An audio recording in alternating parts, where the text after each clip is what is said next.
sensação de ser ouvido é tão próxima da sensação de ser amado que a maioria das pessoas não vê diferença entre uma e outra. É sobre isso que a gente vai falar hoje, sobre a comunicação, a importância da gente estar aberto para receber o outro e ler o mundo. Exatamente.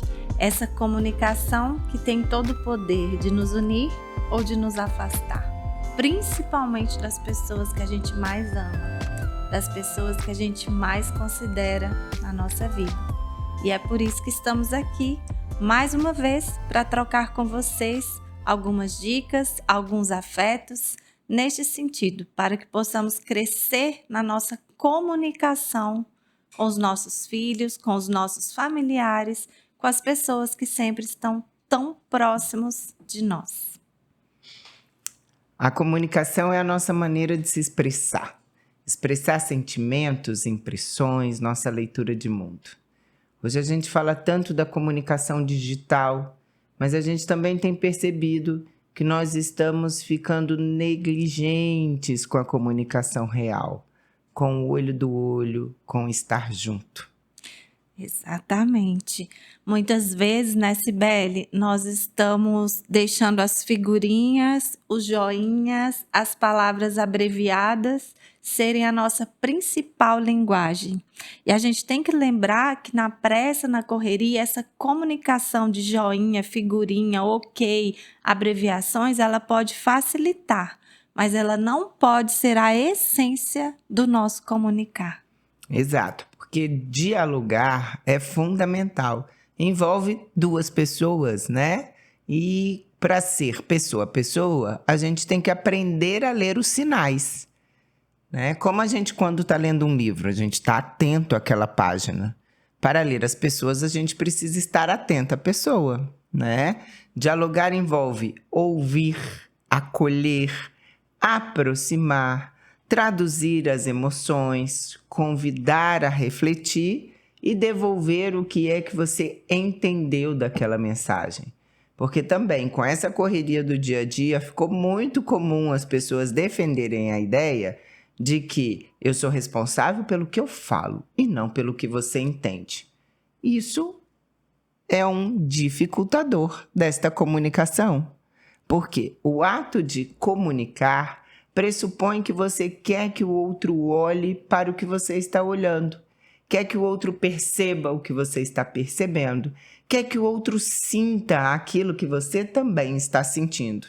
Se eu apenas falo, eu estou só depositando. Isso não é comunicar, não é dialogar.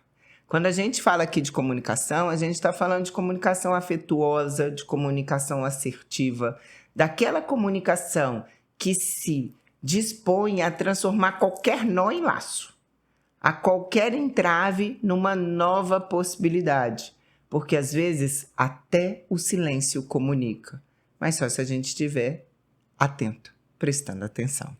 Exatamente, a comunicação eficaz, ela envolve o perceber. Não é apenas o falar, né? O depositar, como você bem disse, Cibele. É o perceber, porque para que eu me comunique bem, eu preciso olhar, entender, perceber, ter a empatia para escutar.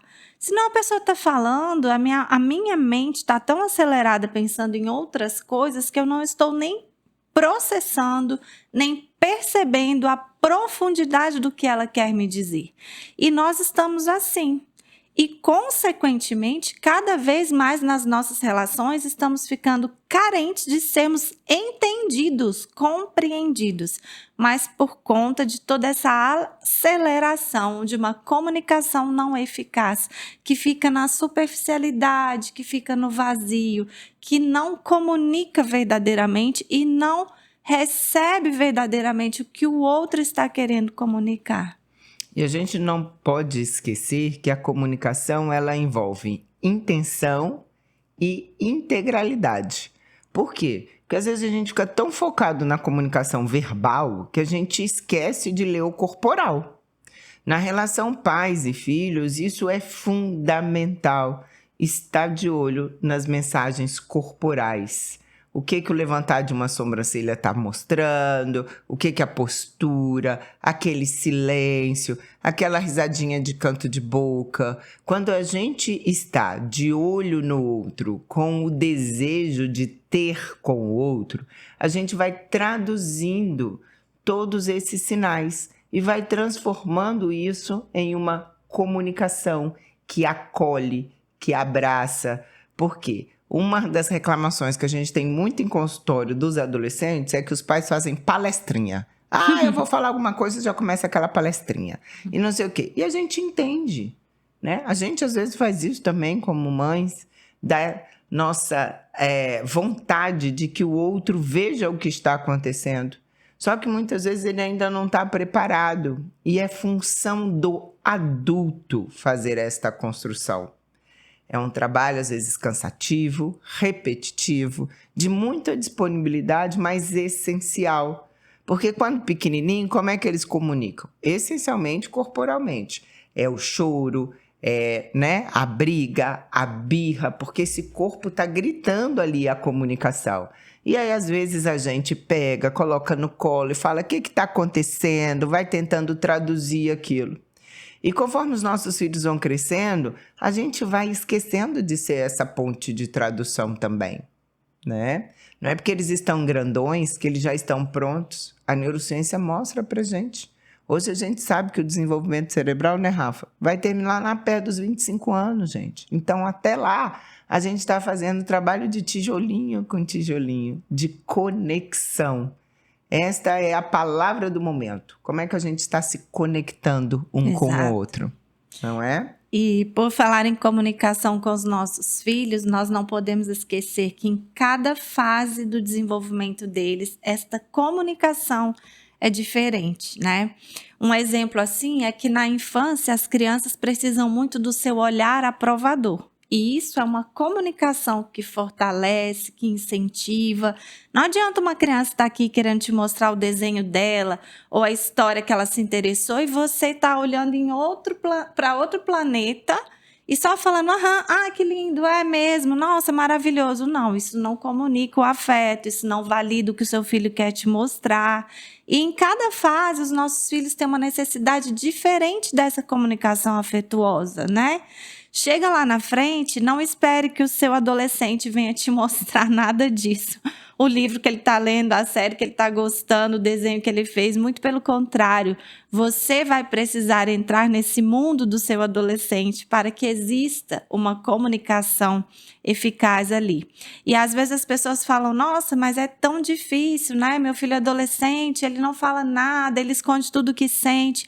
Mas como a Cibele bem colocou, nós somos os responsáveis porque nós somos os pais. Então nós somos os responsáveis por abrir caminhos para que esta comunicação exista. É um olhar mais triste ou mais cansado que você percebe e ali você acha um ganchinho para entrar, para perguntar. Se ele não quer falar, a comunicação não é feita só de palavras não, tá? A comunicação também é feita de carinho, de gentileza. Você leva um bolinho, leva um suquinho no quarto dele quando ele está ali debruçado nos livros, ou quando você percebe que ele não está expressando em palavras, mas que hoje ele veio da escola mais triste, né? Então, essa comunicação ela vai se processando de várias formas. Na adolescência, a gente pode encontrar vários caminhos de nos comunicar com os nossos filhos. Eu que tenho um hoje com 18... não foi fácil a fase dos 12, dos 13, né? Eles não querem contar nada, eles ficam mais brutos, mais arredios, xingam mais, falam coisas mais grosseiras, mas nós fomos permeando e construindo um caminho que hoje ele com 18, ele me manda mensagens lindas, incríveis, ele quer me mostrar a nota que ele tirou, a prova que ele gabaritou. Outro dia era meia-noite, ele estava me ligando, eu até assustei, falei: que é isso? Ele queria me perguntar uma sugestão, se ele poderia fazer algo com os amigos, mas esse caminho de diálogo, ele não é mágico, ele não nasceu assim, ele foi construído. Então, nós nunca podemos esquecer que em cada fase da vida dos nossos filhos, nós vamos construir caminhos de dialogar, de compreendê-los, de comunicar o nosso afeto por eles, também as nossas regras, regras, leis, valores como pais e de receber aquilo que eles querem nos trazer, nos mostrar, né? Que eles também querem ser ouvidos e compreendidos, né, Sibeli? É isso aí. Toda vez que a gente pensa que comunicar envolve sentimentos, impressões e combinados, a gente vai entender o quanto esta missão é importante e o quanto ela se renova diariamente. A gente começa com eles lá pequenininhos, acolhendo as emoções, ensinando a nomear as emoções, a entender, a dar limite, gente. Limite é fundamental. Limite não é dizer não porque não. Limite é dizer não mostrando aquela ação, convidando ele desde pequenininho a entender por que pode e o que não pode. Sim. Né? Porque o limite, vamos pensar num rio, o rio vai chegar no mar, ele nasceu para isso. O nosso desenvolvimento também vai acontecer. Agora, um rio sem contorno, sem limite, ele se perde. Por isso a gente tem margem. O papel dos adultos é ser esta margem.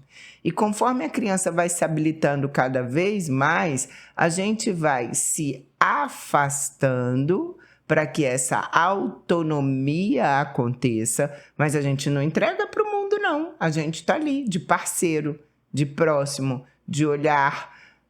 Eu gosto de fazer a seguinte cena: quando a criança é pequenina, a gente está na frente porque ela está imitando a gente. E aí, ao longo do desenvolvimento, esta posição vai se modificando.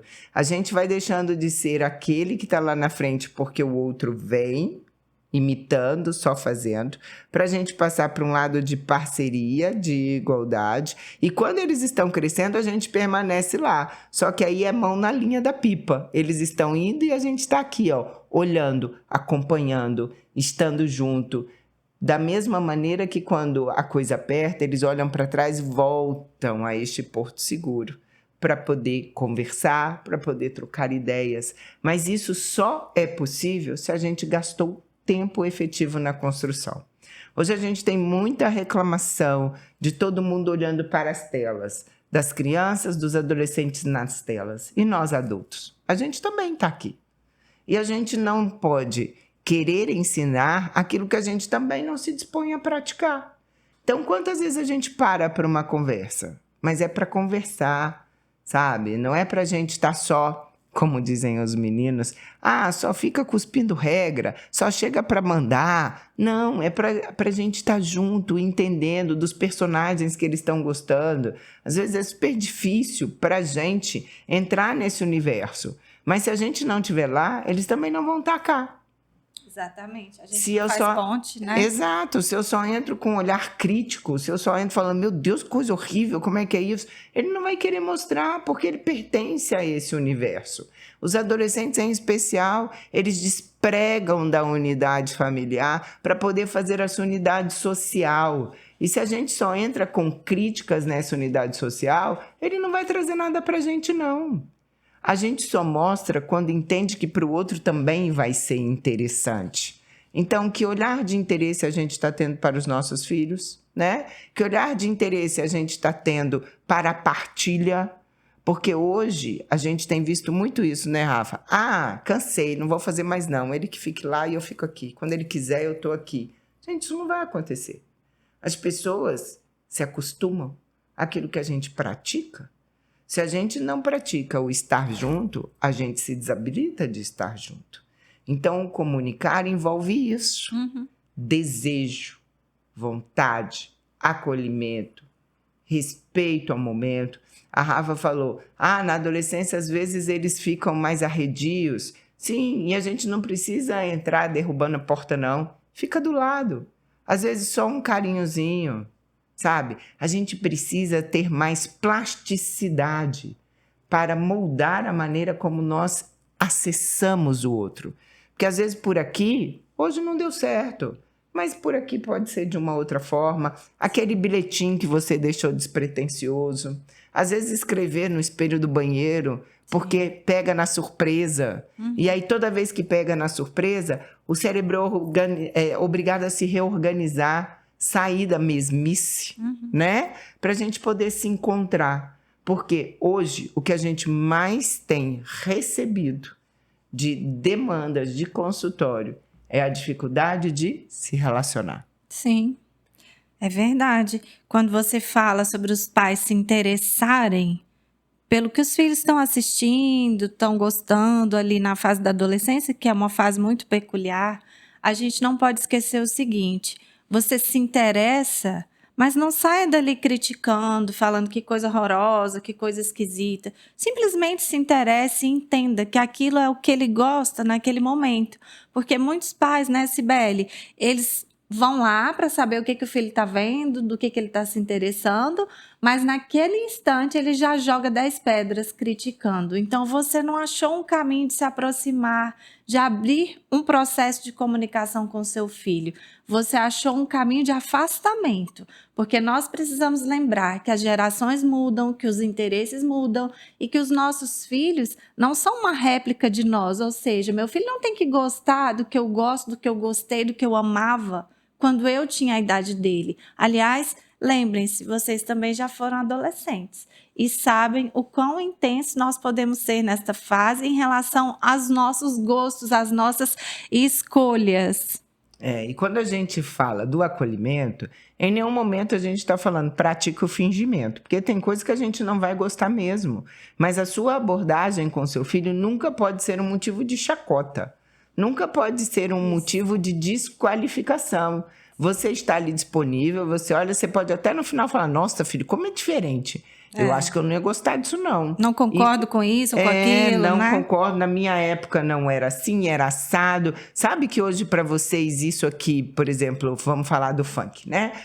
Hoje aqui o funk de vocês, na nossa época era tal tipo de música. Fazer essa integração, mostrar um pouco e também depois dar o seu contorno, falar: olha, esse aqui eu não gosto de ver não, mas a gente pode ver esse aqui junto, se interessar em algo que seja dele e que possa ser partilhado, porque contorno serve para isso, tanto para você quanto para o outro, né?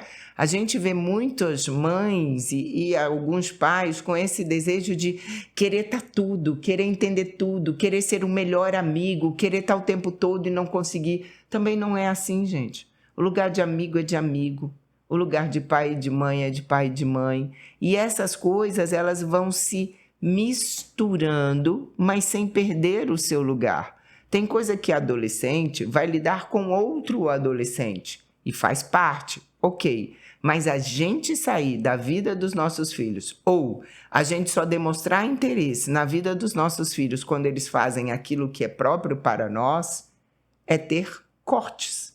É ter pedaços não partilhados, né? A individualidade, ela é fundamental. Imprescindível. Imprescindível. Privacidade também, mas hoje a gente também tem um problema. Os pais entendendo que privacidade, ele está no quarto dele, eu não posso mexer. Ele está no celular dele, eu não posso entrar. Não, gente, não é assim. Sabe por quê? Porque o cérebro dele ainda não dá conta de lidar com tudo isso. Então a gente faz monitoramento, a gente faz acompanhamento, a gente, se necessário, vai pedir: deixe-me ver, quero saber. Porque tudo aquilo que a gente ama, a gente cuida. E esta é uma frase: o amor exige cuidado. O cuidado não é cercear das coisas, mas é acompanhar. Quem gosta de planta entende muito isso. Se a gente fica aguando demais a planta, o que acontece? Ela morre. Com certeza. Se eu deixo ela sem água, achando que ela vai dar conta sozinha, ela morre. É encontrar esta medida. A comunicação entre pais e filhos é uma construção diária, é uma experimentação que envolve acolhimento e disponibilidade. E aí eu estava aqui pensando, o tanto que é bacana quando chega um pai no consultório e fala assim: eu nem sabia o que era anime. Eu não sabia nada o que era, por exemplo, One Piece. Mas eu percebi que eu precisava saber. Então, eu comecei a ler, eu comecei a assistir com meu filho, porque eu preciso entender, né, os mangás também. E por aí vai, porque são tantas coisas que na adolescência eles começam a gostar, ou até mesmo na pré-adolescência, porque eles estão cada vez mais precoces, né, Cibele? Uhum. Então, você começa a entrar naquele mundo. Não é para aceitar tudo e aprovar tudo, mas também não é para desaprovar tudo e, de repente, algo que poderia criar um nicho, um caminho de aproximação com o teu filho, com a tua filha, passa a ser um caminho de afastamento pela maneira como nós lidamos com aquilo. Mas assim, é muito bacana quando um pai se interessa. Eu não sei do que se trata, não é do meu tempo, da minha geração, do meu momento, mas eu quero compreender. E aí os pais começam a ler, né, os mangás ou assistir os animes, as séries, junto com os filhos. E isso não quer dizer que você vai achar a 10ª maravilha do mundo como ele acha, mas quer dizer que vai abrir caminho para diálogos, para troca de olhares, né? Para troca de percepções, e assim a gente vai criando uma conexão fortalecedora. Isso. Que é muito interessante, aliás, muito mais do que você permanecer na ignorância sobre aquilo, simplesmente proibir teu filho, ou sei lá, atacar com 10 pedras e criar um afastamento emocional, porque ele vai continuar assistindo, posso te dizer, e vocês vão criar uma lacuna ali, um buraco entre vocês gigantes para o diálogo, inclusive. É isso que eu ia complementar com a fala da Rafa. A gente não pode esquecer que os nossos filhos são seres sociais, eles estarão imersos nessa sociedade.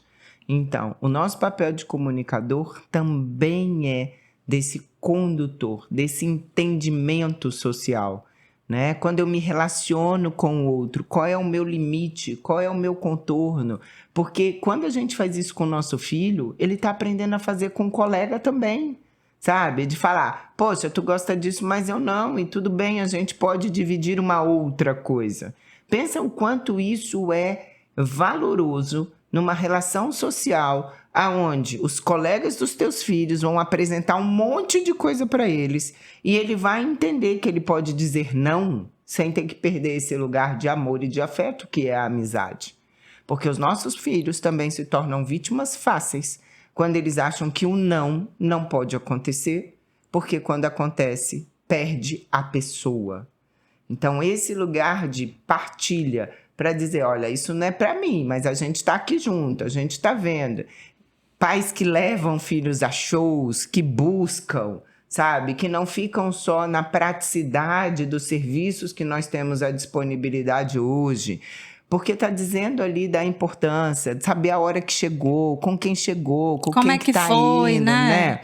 Quais são os amigos, qual é a música que tem. Lá em casa a gente tem um hábito, vai ter um show, a gente começa a escutar a playlist antes, para ir se naturalizando, coisa e tal. Porque isso gera uma conexão. E vai ter horas que o teu filho vai estar olhando e rindo de você, porque isso faz parte da adolescência. Uhum. Vou chamar esse debochinho do pai, olha só, que coisa de velho, tal. Uhum. Mas vira uma piada, vira um momento de conexão, porque a gente tem que estar bem trabalhado das nossas feridas para que a gente não reproduza isso nos nossos filhos, para que a gente não dê a intensidade inadequada da relação. Essa relação de autoridade, ela vem pela admiração. A gente respeita muito quem a gente admira. E porque a gente admira, o admirado não precisa ficar lembrando toda hora quem ele é. Então pensa nisso.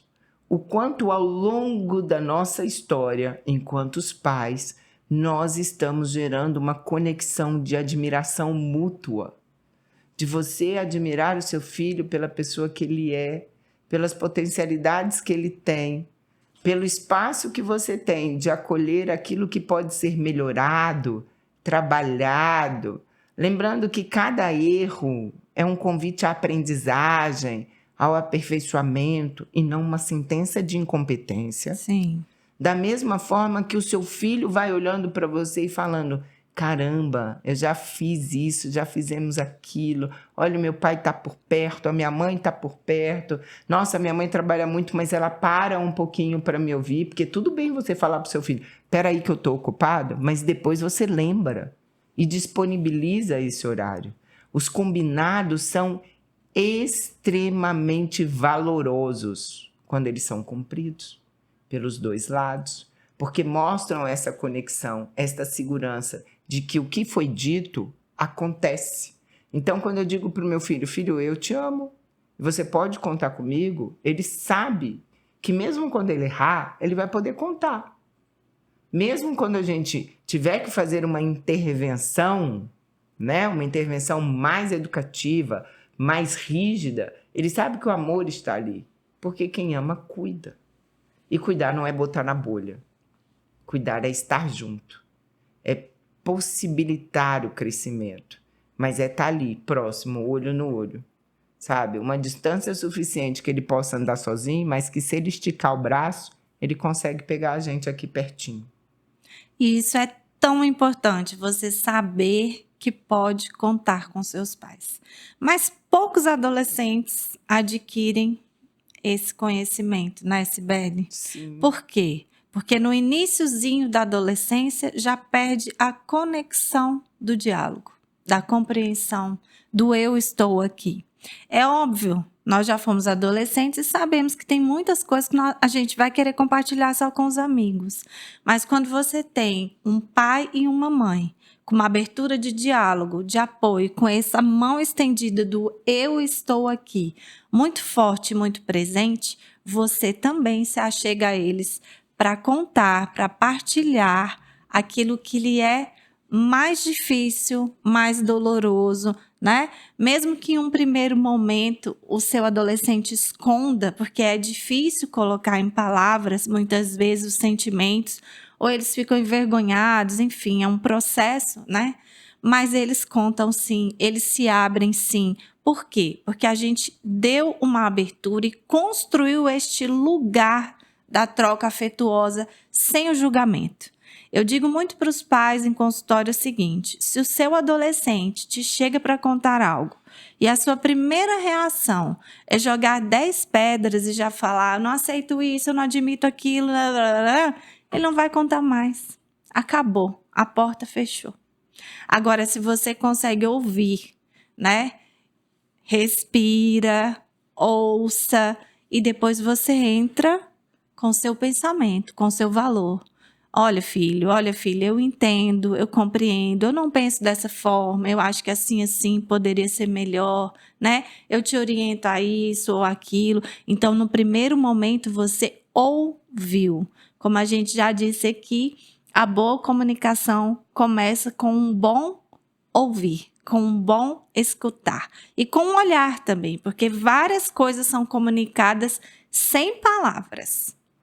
Então, a gente tem que estar muito atento com o nosso olhar bem treinado para compreender o que este outro está me comunicando. E a gente não pode se iludir achando que é uma tarefa fácil, não. Porque não é.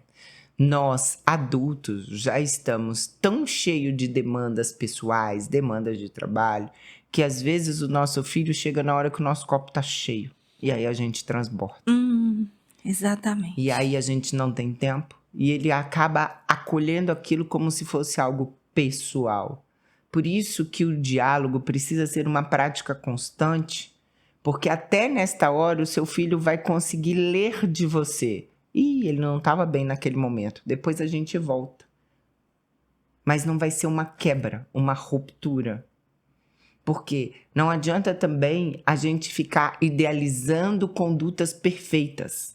Porque a perfeição não existe.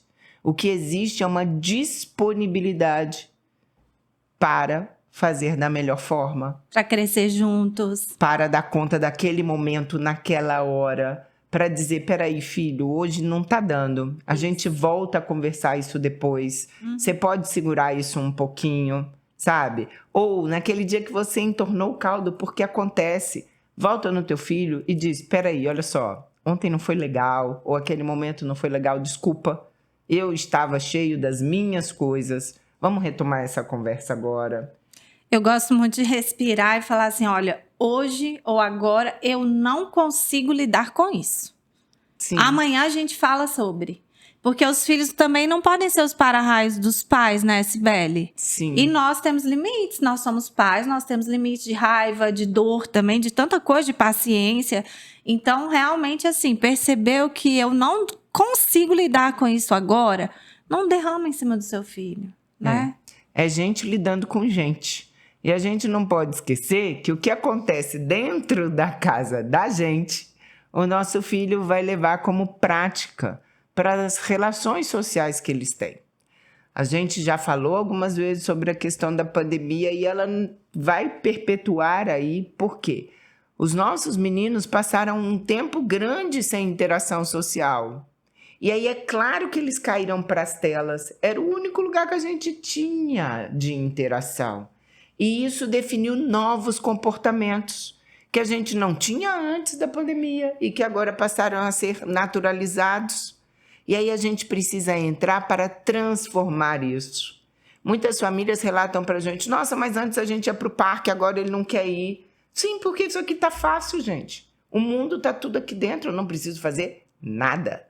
Toda mudança envolve sacrifício, envolve esforço. Então, para sair da acomodação de um mundo que está na palma da minha mão, para uma leitura de mundo, para um contato com a natureza, a gente vai precisar levar mesmo. A gente vai precisar dizer, não, hoje é o meu programa. Hoje eu defini. No próximo final de semana, você escolhe ter esse espaço para que um viva um pouco do outro, que num primeiro momento vai gerar desconforto. Agora, não dá para a gente esperar que o nosso filho venha só para o nosso programa e a gente não esteja disponível para o programa dele. Da mesma forma que a gente não pode estar só aberto para o programa dos nossos filhos e esquecer que a gente também tem a nossa parte. Veja, sabe ali naquela aula de matemática que a gente tinha visão de conjunto e tinha uma parte do conjunto que fazia a interseção? A comunicação é isso. A gente não fica separado, excluído, mas a gente também não fica fundido um no outro para alguém se perder. É nesse espaço de troca. Isso é um organismo vivo. Tem dia que vai ser tão suave, tão fácil, tão divertido. Tem dia que vai estar pesado, tem dia que vai beirar o impossível. Mas a gente não pode esquecer que é uma jornada, é um caminho a ser ensinado para eles e para nós. Porque cada vez que a gente entra em interação com o outro, a gente também é modificado. Com certeza.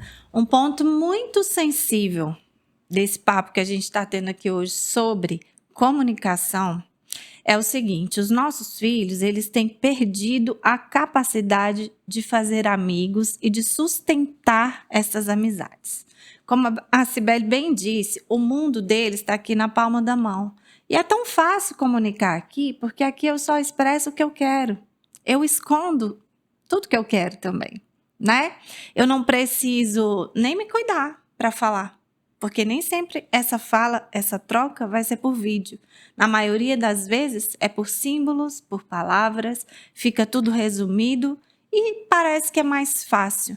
Só que com isso eles estão perdendo a capacidade de fazer amizades e de sustentar, fortalecer essas amizades no mundo real. E aí a gente tem tido no consultório uma porção de adolescentes reclamando que não têm amigos, que não conseguem socializar, que não conseguem pertencer a um grupo. E muito disso deve-se à comunicação eletrônica. Eles estão resumindo muito esses afetos, esses diálogos ao eletrônico, e estão perdendo a capacidade do real. Então, a Cibele estava falando sobre o estar em família, se conectar, sair, ver o mundo lá fora, né? Expandir esse diálogo na família, e nós também queremos abrir aqui esse parêntese com os colegas também. Sim. É muito mais importante que o seu filho passe uma tarde na escola, fazendo esportes diferentes, mas convivendo com os colegas no mundo real, do que ele esteja em casa, sentado e se comunicando apenas através de uma tela.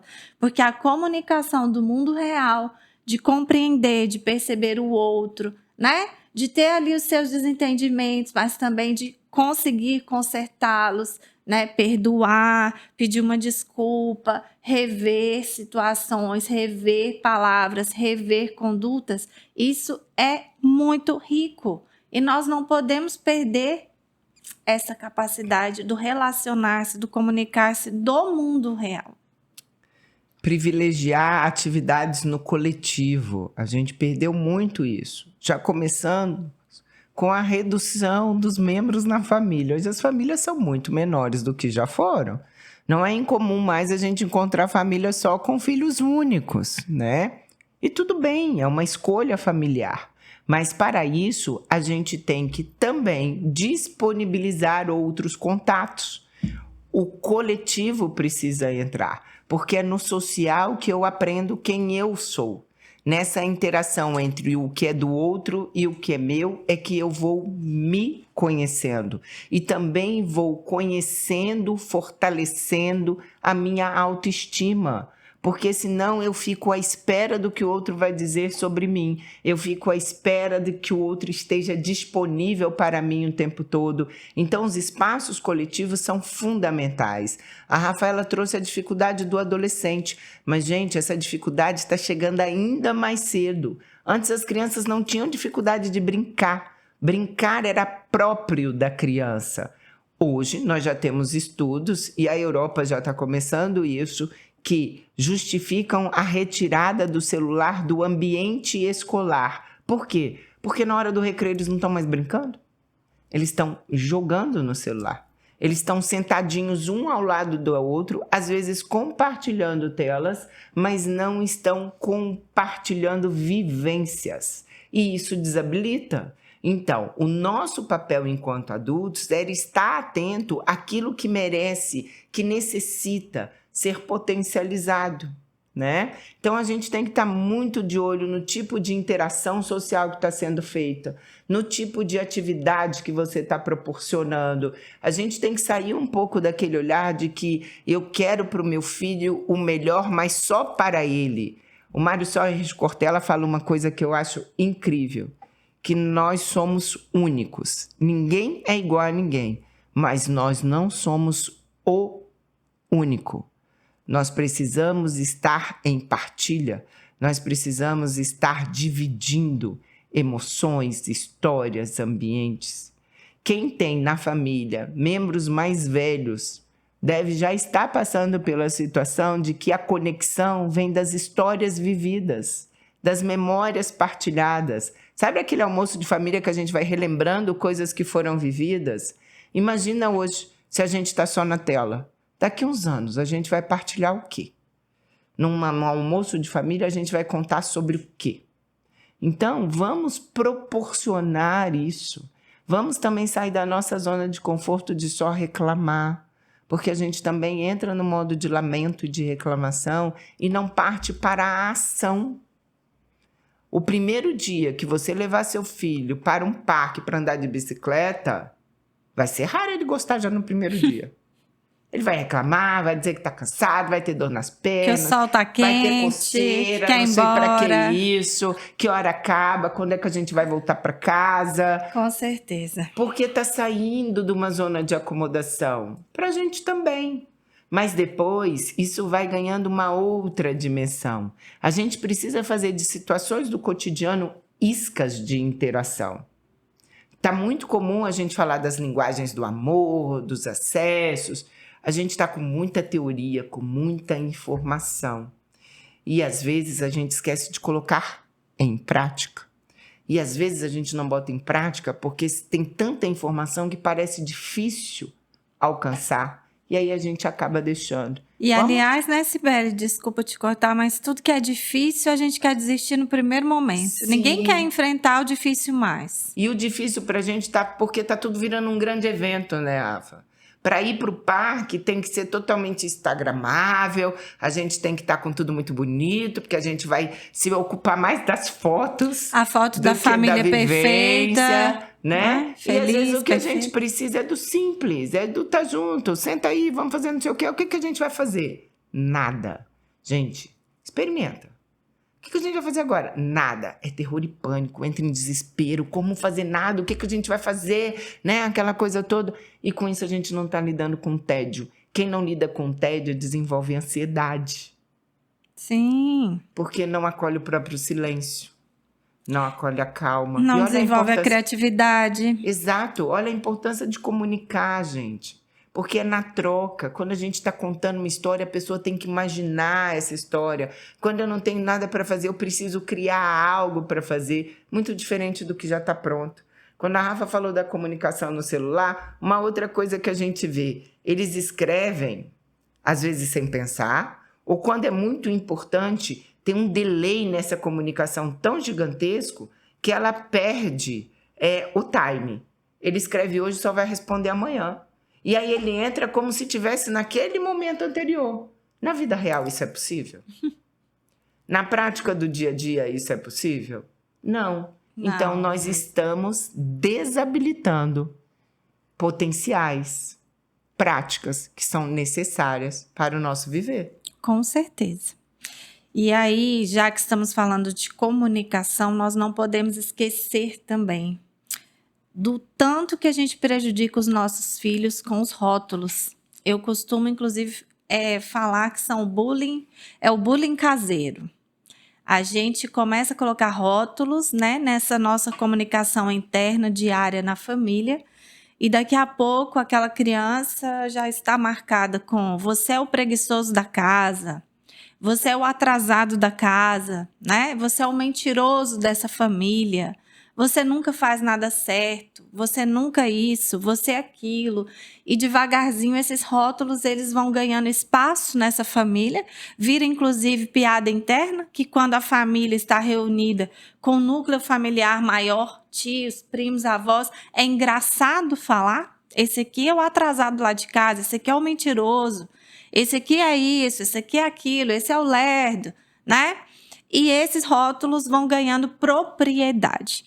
Olha, é tão difícil e tão doloroso lidar com esses rótulos, tanto no momento que você os recebe, quanto lá na frente, quando vem a maturidade, e você percebe que você aceitou e acabou ficando naquele papel porque não tinha muito recurso para lidar com aquilo e agora você quer arrancar aquele rótulo de você. Isso é extremamente doloroso, é um processo difícil.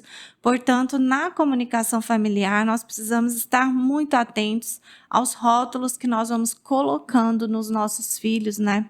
Esse é o bagunceiro, esse é isso, esse é aquilo. E a família começa a rir, vai virando piada, vai virando chacota e esses rótulos vão se instalando. Então, nós temos que ter muito cuidado com as nossas palavras, nessa nossa comunicação de todo dia, na nossa família, com os nossos filhos. E outro ponto importantíssimo é a gente aprender a perceber mais os pontos que os nossos filhos precisam ser fortalecidos, né? Encorajados, porque muitas vezes na displicência da nossa correria, a gente uma hora ou outra faz um elogiozinho, mas um elogio por si só não fortalece. Nós precisamos de encorajá-los, principalmente nos momentos que percebemos algumas fraquezas, algumas inseguranças que estão necessitando apenas de um apoio maior nosso, de um olhar diferenciado para um encorajamento. E isso é crescimento emocional. E tudo isso entra nessa parte do dialogar, do expressar, né, dentro da nossa família, os nossos afetos de uma forma que nos conecte e nos fortaleça. Então, que possa entrar aí na sua listinha da boa comunicação familiar com os seus filhos, com as pessoas que você mais ama na sua família, que sempre estão à sua volta, a necessidade do encorajamento. E é outra necessidade importantíssima da gente não ficar o tempo todo colocando rótulos e marcando aquela pessoa de uma forma muitas vezes negativa para o resto da vida. Porque esses rótulos eles são dolorosos e eles ficam, né? Até que a pessoa possa ter uma maturidade para ela lidar com aquilo e arrancar aquele rótulo. Então, esse é um ponto importantíssimo da comunicação familiar. E é muito comum, toda vez que a gente aborda esse assunto, a gente ouvir assim, mas que bobagem, eu cresci assim. Não, agora tudo é mimimi. Ai, que exagero, essa geração é muito frágil, eles não dão conta de nada. Gente, a gente é sobrevivente, né? Então pensa, como seria se a gente não tivesse que ter gasto tanta energia para sobreviver a tanta coisa que a gente sobreviveu? Se a gente pode fazer diferente, se a gente entende o processo, você começa a perceber puxa, por que não fazer desta forma? O encorajamento faz toda a diferença. E a nossa conversa aqui é para encorajar você, pai, você, mãe, a exercer o seu papel de pai e mãe na sua sensibilidade, na sua parceria, Porque a gente pode sim se aperfeiçoar, a gente deve conhecer as coisas. A gente estuda para tudo na vida. Por que a gente não estuda um cadinho para ser pai e ser mãe? A gente tem muita informação e às vezes a gente tem pouco espaço para a elaboração. Então tudo bem você falar, cara, eu fui educada assim. E como é que eu posso fazer diferente? Será que vale a pena? Eu vou manter isso? Isso aqui eu tiro? Porque com isso a gente também está ensinando para os nossos filhos o tal do aperfeiçoamento. De que as pessoas não são alguma coisa, elas têm comportamento. E comportamento é modificado. A pessoa se modifica a partir da experiência de viver novas ações. Então, se a gente quer falar da bagunça, não é que o quarto do menino está bagunçado e tu não vai poder falar que está bagunçado. Não, você vai dizer que o quarto está bagunçado, que a gente pode ter uma conduta mais organizada, até porque quando eles percebem que a organização facilita a vida, eles começam a praticar. Mas não adianta a gente vir só de discursinho, a gente tem que ter acompanhado essa construção. Lembra? Ai, mas eu ensinei quando ele era pequeno. Sim, lembra que na adolescência a gente faz questão também de tirar um monte de aprendizado para dizer que eu vou fazer do meu jeito? E muitas vezes, como pai, como mãe, a gente já sabe que aquele jeito não vai estar dando certo. E se não for uma zona de risco, a gente vai ter que esperar não dar certo para poder dizer, olha, você experimentou dessa forma. Quem sabe se você tentar desta outra forma agora? Isso é estar junto. Isso é acolher, isso é mostrar que não é que o que você faz não presta, não resolve, mas é porque tem uma outra maneira que eu também posso te ajudar. Então, é nesta conexão valorosa do eu comigo, primeiro, porque lembra que a gente tem que cuidar de si para não transbordar para o outro, e do eu com o outro. Porque o que a gente tem mais visto, vamos falar, ansiedade. O que é a tal da ansiedade, gente? É um desejo de ter tudo sob controle, de que nada pode sair do controle, porque são os recursos que eu tenho para lidar.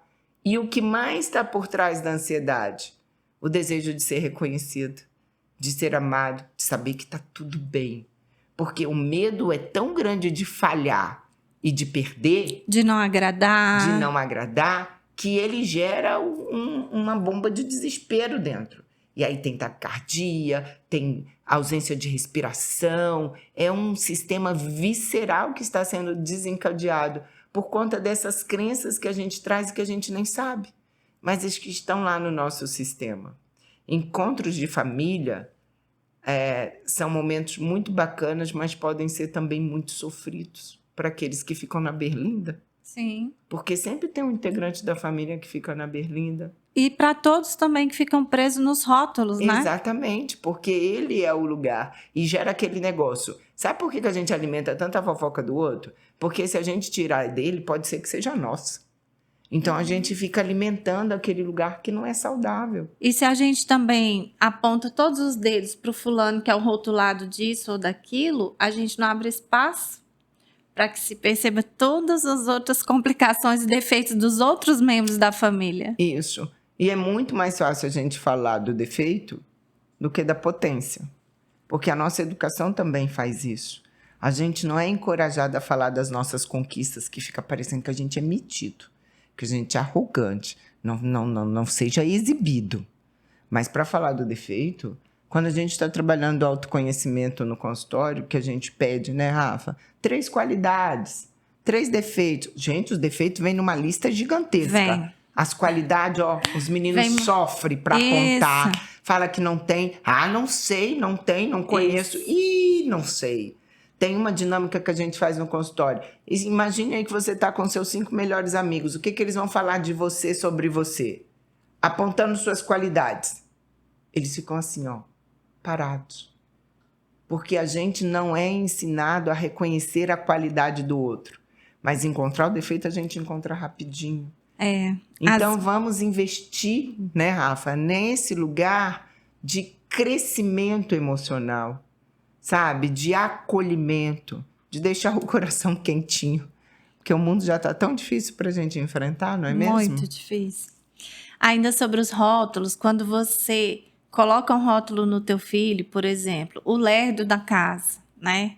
O isso da casa, o mentiroso da casa, o bagunceiro da casa. Você também precisa lembrar que muitas vezes ele vai se tornar aquele rótulo. Porque esse rótulo, ele é tão dito e redito o tempo todo que a criança ou adolescente, ele acaba ficando preso naquilo. É o vínculo de pertencimento, né? Então eu sou, então tá, então eu sou, né? Mesmo que aquilo gere um sofrimento. E quando você mostra para ele que ele tem sido muito isso ou muito aquilo, muito bagunceiro ou muito mentiroso, mas que ele pode ser diferente, que ele não precisa continuar sendo, aí é outro caminho. Você abre um outro espaço de crescimento emocional, né? Isso, a plasticidade das relações, né? E com isso, olha só como é que uma coisa puxa a outra. Quando a gente mostra para o nosso filho que ele tem sido alguma coisa e que ele tem alternativa para modificar, para mudar, encontrar uma outra estratégia, ele vai ser um adulto muito mais seguro para tomar decisões. Porque, poxa, esse aqui não estava legal assim, então eu posso encontrar uma outra saída, ao invés de ficar insistindo naquele processo que não vai. Olha só, gente, o quanto é importante a gente plantar para poder colher lá na frente. O quanto é importante a gente fazer essa jornada de construção juntos. Porque aquilo que você está fazendo agora com teu filho pequeno pode ser o resultado que só vai aparecer quando ele for adulto dentro da própria casa, com a própria família. Quer ver um rótulo bastante cruel? Quando você tem 2 filhos e elege assim, este aqui é o inteligente, é o nerd da casa, esse aqui vai longe, ele vai brilhar. Esse outro aqui não, esse aqui é o vida mansa, esse aqui, né? Ele é atrasado para tudo, ele não se esforça para nada. E sem perceber, já que estamos falando de comunicação, nós vamos comunicando isso diariamente aos nossos filhos. Sendo que nós podemos também valorizar o filho que tem um ritmo mais lento para aprendizagem, né? Um filho que demora mais nas suas reações. O outro não precisa ser valorizado nisso, talvez isso já é nato dele, mas ele vai precisar ser valorizado em outras questões. Sim, né? Porque às vezes aquele que é muito competente academicamente é o que mais sofre de insegurança. Exato. Porque ele não pode errar. Não pode desagradar nunca. Porque se ele errar, ele se perde. E aquele que foi errando e acertando, talvez encontre um outro caminho para se destacar, para se colocar. Por isso a gente fala tanto de encorajamento. É olhar para aquele indivíduo. Qual é a nossa função ali como parceiro de vida, né? Como aquele que fala, olha, para além disso, você ainda tem isso, isso e isso, né? Para além desse comportamento que você já está expressando, ainda tem isso, isso e isso. Bora lá, vamos junto, vamos fazer as coisas. Porque se pra gente é difícil mudar, imagine pra gurizada, né? Nós adultos temos a mania de achar que a vida deles está muito mais fácil do que a nossa. Ouso dizer que não. Porque quando a gente tem muita opção, quando a gente tem muita informação e a gente não está apto para isso, isso gera uma angústia, uma ansiedade. Porque a gente não sabe o que faz. E o medo de dar errado é muito grande. Então, eu acabo não ficando, eu acabo não me conectando, eu acabo não me mostrando, porque eu tenho que me convencer de que tá tudo bem, né? De que os relacionamentos afetivos, eu fiquei com 1, com 2, com 3, com 4, com 5 e tá tudo bem. Por quê? Porque às vezes eu tenho tanto medo de não conseguir sustentar que a gente pula de galho em galho e finge que tá tudo bem. E quando a gente nós somos um filho que a gente cresce aprendendo que nós somos o máximo, a potência em tudo, exatamente, Sibeli, fica tão difícil sustentar isso. Porque nós não podemos jamais desagradar em quesito nenhum. É um buraco emocional gigantesco, né? Então, por isso, a gente está sempre conversando com vocês, buscando trazer esses momentos de reflexão, porque não existe receita pronta, existe construção. E com essa liberdade da gente estar experimentando, com esse espaço para acolher aquilo que está dando certo, aquilo que nem deu tão certo assim, aquilo que a gente pode fazer melhor, porque o que é fundamental é a nossa presença. nada substitui a presença real, afetuosa, a presença desse amor. Não esse amor romântico, mas esse amor que consegue olhar para o outro e ver o potencial que ali existe. O quanto esta pessoa é importante para você e o quanto você é importante para essa pessoa. É isso que nos une e é isso que vai fazer a diferença. Os conteúdos, as possibilidades, eles chegam, gente.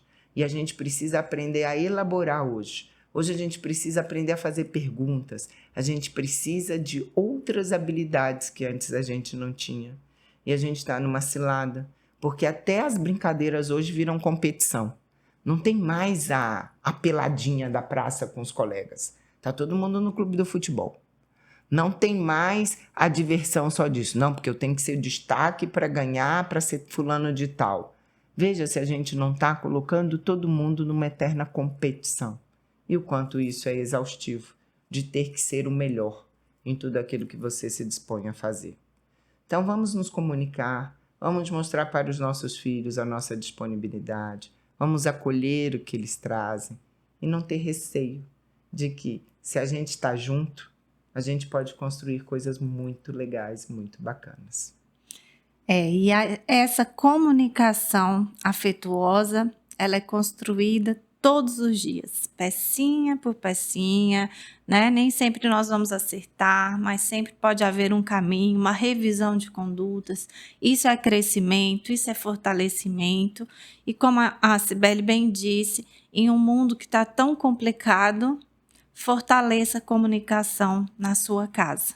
A comunicação amorosa que realmente percebe, acolhe, enxerga, ouve, aquela comunicação afetuosa que traz uma base para que os seus filhos possam crescer realmente sabendo que eles podem contar com essas pessoas que eles têm ali dentro da casa deles. É a mãe, é o pai, é a avó, é a tia, quem são?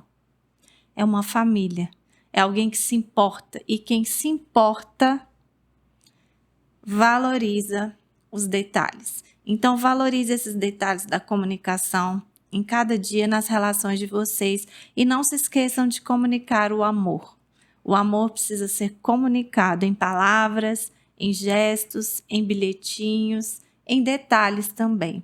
Porque o amor real, esse amor real só é vivido nas nossas relações reais. E nós não podemos esquecer que ele precisa permear toda essa nossa comunicação de cada dia. Isso. E para finalizar, num mundo de tantas turbulências, que o nosso núcleo familiar possa ser o lugar de segurança e da calmaria que a gente tanto necessita. Às vezes o porto seguro, às vezes o momento de pausa e também aquele momento onde a gente se prepara para desbravar novos mares, sabendo que a gente pode voltar.